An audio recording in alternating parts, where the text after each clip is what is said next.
Hello दोस्तों, स्वागत है आपका आपके अपने YouTube channel chemistry with Teju sir पर। दोस्तों 11th क्लास का कल हमने टॉपिक किया था क्वांटम नंबर। इसी क्वांटम नंबर टॉपिक पर हम करने वाले हैं नीट और जेई में आए हुए क्वेश्चनों को सॉल्व।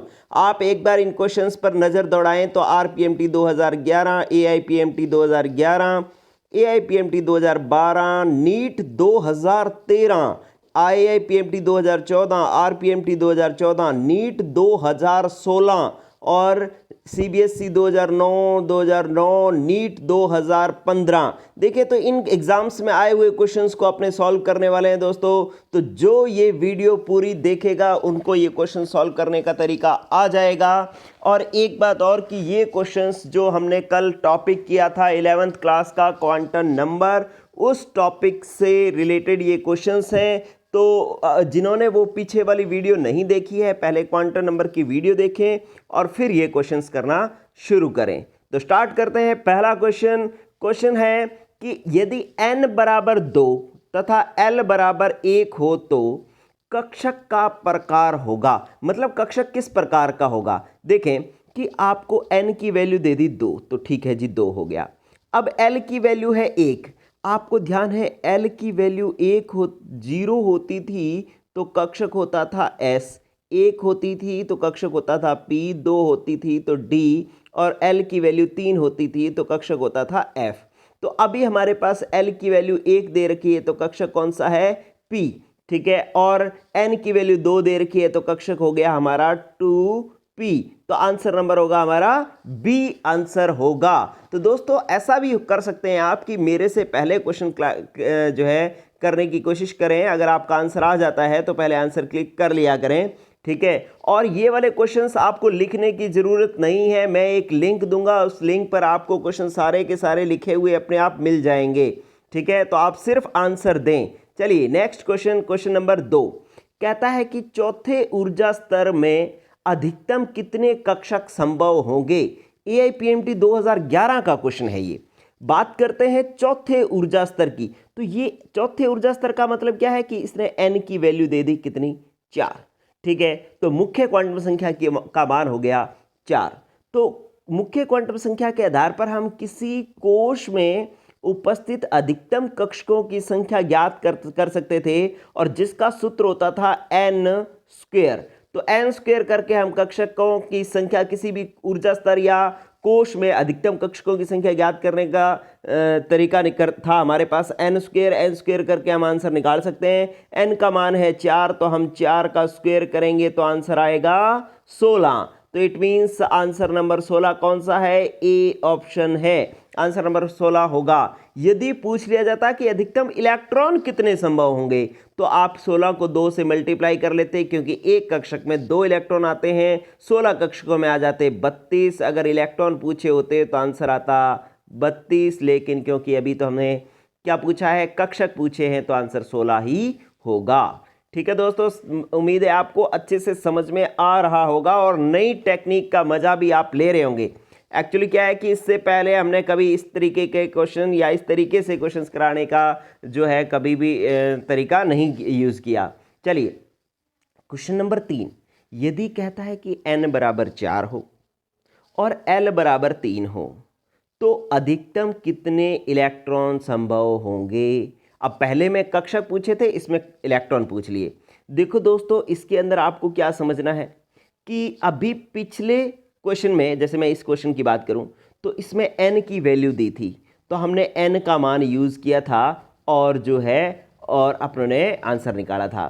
लेकिन अब क्या कर दिया, n के साथ l का मान दे दिया। अगर l का मान दिया हो तो फिर हमें n के वैल्यू का उपयोग नहीं करना, सिर्फ n के आधार पर, l के आधार पर ही आंसर निकाल सकते हैं। l के आधार पर कैसे आंसर निकाल सकते हैं, आपको पता है कि l की वैल्यू अगर पहले नंबर पर 0 हो तो कक्षक होता है s, 1 हो तो p, 2 हो तो d, 3 हो तो f, ठीक है। तो l की वैल्यू आपको 3 दे दी तो कौन सा, l की वैल्यू 3 दे दी तो कक्षक कौन सा हो गया, f। अब f कक्षक है, सॉरी f उपकोष है। अब f उपकोष में कितने कक्षक होते हैं, आपने कल की क्लास में देखा था कि F उपकोष में 7 कक्षक होते हैं, S में 1, P में 3, D में 5 और F में 7 कक्षक होते हैं। ठीक है, लेकिन उसने कक्षक नहीं पूछे, इलेक्ट्रॉन पूछे हैं। तो 7 कक्षक होंगे तो इलेक्ट्रॉन कितने हो जाएंगे? आप 2 से गुणा करोगे, आंसर कितना आ जाएगा? 14 आंसर आ जाएगा। तो इट मीन्स जो है यदि n बराबर 4 और l बराबर 3 हो तो अधिकतम कितने इलेक्ट्रॉन होंगे? 14। आपको इंटरेस्टिंग बात यह समझ में आनी चाहिए कि जब n की वैल्यू थी तो हमने n का उपयोग किया, लेकिन अगर n के साथ l का मान अगर आपको दे दिया गया तो फिर हम सिर्फ और सिर्फ l का मान ही काम में लेंगे, n का मान काम में नहीं लेंगे। और सीधा l की वैल्यू से उपकोष पता लग जाएगा और उपकोष में कक्षकों की संख्या पता लग जाएगी, और जितने कक्षक आएंगे उसको 2 से गुणा करके इलेक्ट्रॉनों की संख्या ज्ञात कर सकते हैं। एक ये तरीका है, और एक ये भी तरीका था कि l की वैल्यू के आधार पर अधिकतम इलेक्ट्रॉनों की संख्या निकालने का सूत्र होता था 2, जैसे आपने एक सूत्र होता था 2 × 2l + 1, ये फॉर्मूला होता था। तो अगर आप 2 करो, 2 × l का मान कितना दे रखा है? 3 प्लस ये 3 + 1।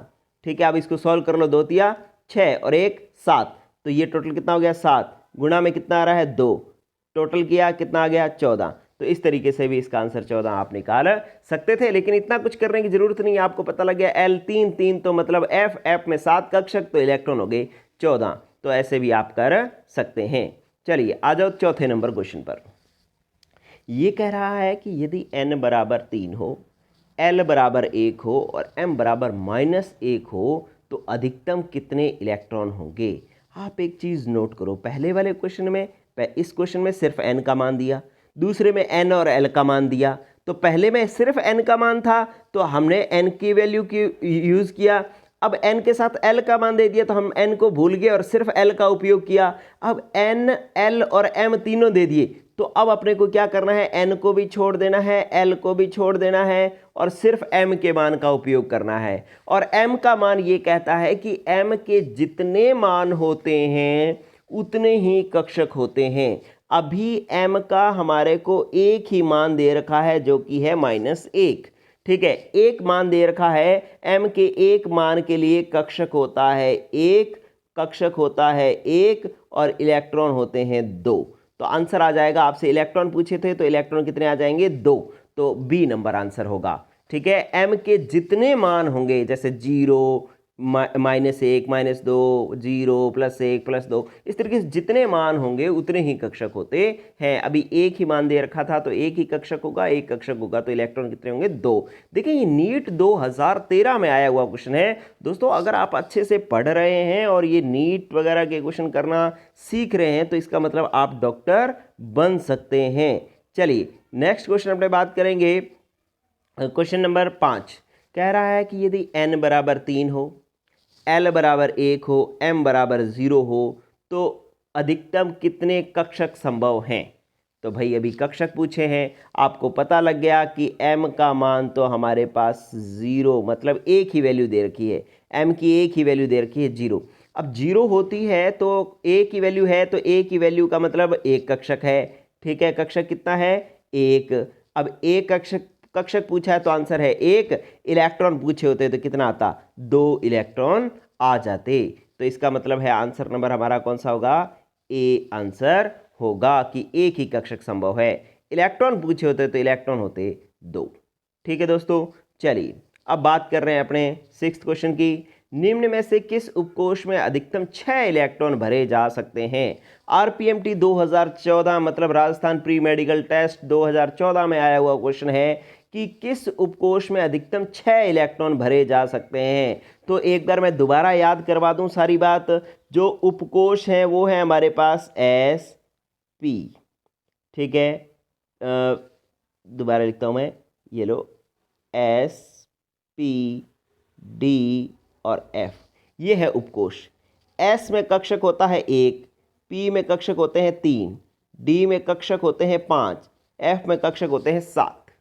ये कक्षकों की संख्या है। इलेक्ट्रॉन देखें तो S में एक कक्षक है तो इलेक्ट्रॉन कितने हो जाएंगे? एक कक्षक में इलेक्ट्रॉन हो जाएंगे 2, सबको दुगुना करते रहें। P में कक्षक 3 है तो इलेक्ट्रॉन हो जाएंगे 6, D में कक्षक 5 है तो इलेक्ट्रॉन हो जाएंगे 10 और F में कक्षक 7 है तो इलेक्ट्रॉन हो जाएंगे 14। तो फटाफट आंसर ढूंढें और बताएं कि कौन सा आंसर आ जाएगा आपका। आंसर आ जाएगा आपका कौन सा, ये आ गया कि P में अधिकतम कितने इलेक्ट्रॉन, 6 इलेक्ट्रॉन भरे जा सकते हैं। ठीक है, तो इस प्रकार से हम इसका आंसर निकाल सकते हैं। चलिए अब बात करते हैं नेक्स्ट अगले क्वेश्चन की। छठा क्वेश्चन हो गया क्लियर। अब नेक्स्ट है क्वेश्चन नंबर 7। निम्न में से, पहले देखिए नीट 2016 में ये क्वेश्चन पूछा गया है, मतलब अभी 2-3 साल पहले ये एग्जाम में आया हुआ क्वेश्चन है। कह रहा है कि निम्न में से कौन सी क्वांटम संख्या एक कक्षक में उपस्थित 2 इलेक्ट्रॉनों में विभेद करती है। ठीक है, अब आप देखें इस बात को समझें कि अगर मैंने देखो मेरे पास एक जो है मैंने लिखा 2pz, ये कक्षक है और इसके अंदर 2 इलेक्ट्रॉन पड़े हैं। ये ऊपर मैंने इलेक्ट्रॉन लिखे हैं, ये वाले इलेक्ट्रॉन है, नीचे 2pz कक्षक है।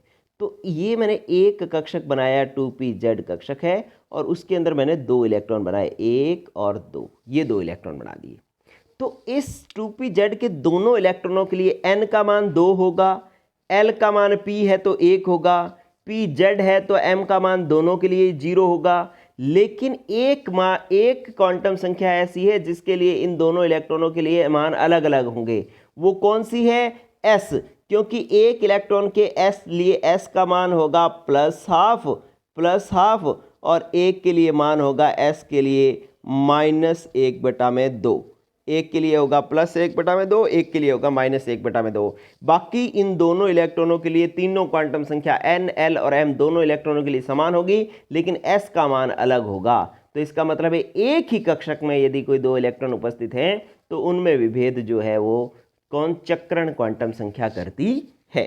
चलिए अब अपने बात करते हैं नेक्स्ट क्वेश्चन। नीट 2016 का क्वेश्चन आपने किया, वास्तव में मज़ेदार क्वेश्चन था भाई। चलिए अब बात करते हैं अपने कि 8वां क्वेश्चन, और इस तरीके के क्वेश्चन बहुत ज़्यादा आते हैं आपके 11th में भी ऐसे क्वेश्चन आते हैं और कंपटीशन में भी ऐसे बहुत ज़्यादा क्वेश्चन आते हैं। ठीक है, क्या लिखा है कि निम्न में से कौन सी क्वांटम संख्याओं का युग्म संभव नहीं है। ठीक है, तो बात करते हैं कौन सा संभव नहीं है। संभव नहीं का पहले रूल जान लें कि भाई जिसके अंदर कोई ऐसा, अगर इन चारों में से ऐसा कोई एग्जाम्पल है जिसमें l का मान ज़्यादा है n से, तो इसका मतलब वो संभव नहीं है। या कोई ऐसा है जिसके लिए m का मान ज़्यादा है l से, वो भी संभव नहीं होगी। और यदि किसी में m और l का मान बराबर दे रखा है तो वो भी संभव नहीं है। ठीक है, तो ये अगर 3 कंडीशन में से कोई कंडीशन बनती है तो इसका मतलब वो संभव नहीं है। l का मान n से ज़्यादा नहीं होना चाहिए, m का मान l से ज़्यादा नहीं होना चाहिए, और m और l, सॉरी ये m और l नहीं, ये समझना कि अपने पास ये गलत लिख दिया, n और l बराबर नहीं होने चाहिए। ठीक है, ये 3 कंडीशन है। इन 3 कंडीशनों में अगर कोई बात हो तो इसका मतलब है कि वो क्वांटम संख्या गलत है। तो पहले हम देखा n3 l2, ये देखो आप n3 l2 दे रखा है और m-2 दे रखा है, तो इसका मतलब ये तो संभव है, कोई दिक्कत नहीं है कि भाई n की वैल्यू l से ज़्यादा है, m की वैल्यू l के से कम है, तो इसका मतलब कोई दिक्कत नहीं है। s वालों को तो देखने की ज़रूरत नहीं, ये तो आप चाहे काट ही दो, इनको ज़रूरत नहीं है। इन तीनों से आंसर मिलेगा आपको।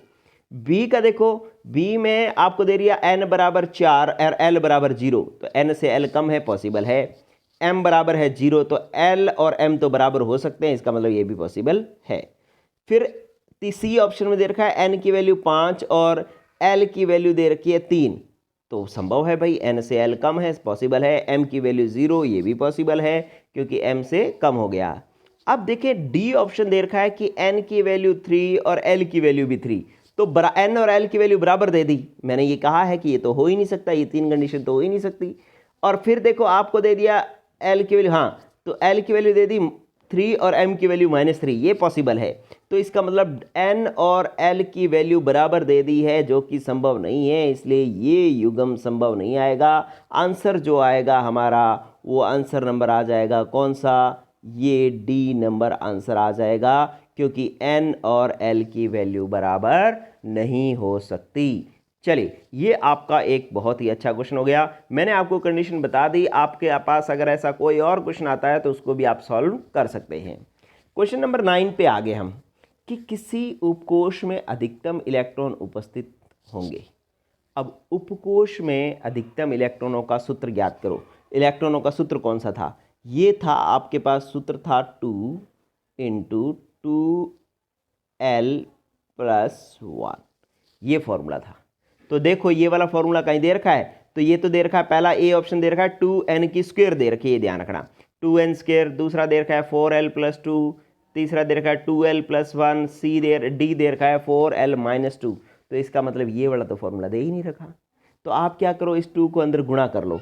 2 को 2 से गुणा किया 4l, प्लस 2 × 1 को गुणा किया 2। तो ये एक फॉर्मूला बन रहा है। अगर ये कहीं है तो आंसर है वो हमारा। तो ऐसा कौन सा ऑप्शन है? B number. देखो 4l+2, 4l+2, इसका मतलब फॉर्मूला तो ये था, लेकिन इस 2 को अंदर गुणा करके उसने आंसर दे दिया है। तो आंसर नंबर होगा हमारा बी। 9th क्वेश्चन भी हो गया हमारा सॉल्व। चलिए अब बारी है 10वें क्वेश्चन की। और नीट 2015 का क्वेश्चन वास्तव में बड़ा ही इंपॉर्टेंट क्वेश्चन। ऐसे जब आपके सामने लिख दिया जाता है ना कि भाई ये कब किस कंपटीशन में आया हुआ है, तो आपको ऐसे लगता है कि वाह ये मैं क्वेश्चन कर लूँगा तो सच में मैं बहुत अच्छा पढ़ रहा हूँ। चलिए एक बार ये थोड़ा सा ऑप्शंस चेक कर लें क्या लिखे हैं, फिर आप आंसर देंगे। ये दे रखा है डी उपकोष का कक्षीय कोणीय संवेग होगा। ठीक है, ए ऑप्शन जो है ना वो है √6h। ठीक है ना, ये रूट लगा हुआ है, ध्यान रखना, ये √6h है। और बी ऑप्शन है √2h, ये रूट पूरे के अंदर है, 2 और h दोनों ही रूट के अंदर है। ये है 2√3h और ये ऑप्शन है 0h। तो इनमें से कौन सा आंसर होगा? ये नीट 2015 में आया हुआ है और इस क्वेश्चन को अच्छे से जान लेना, ये थोड़ा सा आपको कंफ्यूज करेगा। पहले तो आप कक्षीय कोणीय संवेग ज्ञात करने का सूत्र लिखो। सूत्र था हमारा h/2π √l+1, ये फॉर्मूला था। ठीक है, h/2π l+1। तो अब इसको अपने सॉल्व करें। ठीक है, तो क्या आएगा? h/2π और √l का मान क्या है भाई? डी उपकोष है तो l का मान हो गया 3, तो ये हो जाएगा 3, फिर ब्रैकेट, फिर l का मान 3 और +1। ठीक है, तो ये आपके पास हो गया। सॉरी, डी के लिए अपनों ने गलत लिख दिया। अपने पास पहले फॉर्मूला दोबारा लिख रहा हूँ मैं, क्या था? h/2π √l+1। और डी के लिए l का मान होता है 2। डी के लिए l का मान क्या होता है? 2। तो आप क्या लिखेंगे? h/2π और √l का मान रखेंगे 2, 2 + 1, तो 2 + 1 3, 3 × 2 6। तो इसका मतलब हो गया आपके पास, इसको ध्यान रख लो, मैं आगे चल रहा हूँ, स्क्रीन चेंज कर रहा हूँ। चलिए अब देखिए, अब आपके पास इसका मतलब आंसर आ गया क्या? √6 और इधर आ गया h/2π। आंसर तो हमारा ये आ रहा है। लेकिन देखें क्या ऐसा कोई ऑप्शन है? नहीं जी, ऐसा तो कोई ऑप्शन नहीं है। बटा में 2π वाला तो कोई ऑप्शन ही नहीं है। तो इसका मतलब इन्होंने क्या किया है कि ये h एक नियतांक है, 2 नियतांक है, पाई नियतांक है, इस पूरे को एक नया नियतांक मान लिया। ये सारे नियतांक है, तो इन सारों को गुणा भाग करोगे तो सारे नियतांक ही आएंगे। और h/2π की जगह एक नया नियतांक मान लिया, जिसको और h नाम दे दिया, दूसरा h नाम दे दिया। ठीक है, तो इस पूरे की जगह उसने h रख दिया। तो अब आंसर क्या आ जाएगा? √6h। ठीक है, तो आंसर हमारा होगा √6h और ए नंबर आंसर होगा। इसका मतलब h/2π को उसने पूरे को ही h लिख दिया है। ठीक है, ये थोड़ा सा मैथ्स के लिए आप मैथ वाले यूज़ करते हैं इन चीज़ों को। तो ये आपके 10 क्वेश्चन हुए जो पुराने एग्जाम्स में आए हुए क्वेश्चंस थे। ठीक है दोस्तों, तो आप एक तो ये करें कि भाई इन क्वेश्चंस को देखने के लिए मैं अभी आपको कहीं भी इन क्वेश्चन को लिखने की ज़रूरत नहीं है। मैं इन क्वेश्चंस की जो एक लिंक आपको दे दूंगा, उस लिंक पर जा कर के आप सारे क्वेश्चन आपको लिखे हुए मिल जाएंगे, आप बाद में लिख सकते हैं, लेकिन आप क्वेश्चंस को मेरे साथ साथ सॉल्व कर लें पहले। चलिए, और एक बात और कि मुझे आप रिप्लाई करके बताएं कि ये जो आपने तरीका सीखा वो आपके लिए कितना मज़ेदार था, नई टेक्निक्स आपके लिए कितनी मज़ेदार थी। ये भी मुझे आंसर करके बताएं कि मैं इन फ्यूचर इस तरीके की टेक्निक्स यूज़ करूं या ना करूं। ठीक है दोस्तों, तो आज के लिए इतना ही, और फिर अपने नेक्स्ट जो है करेंगे अगली क्लास में। Okay bye.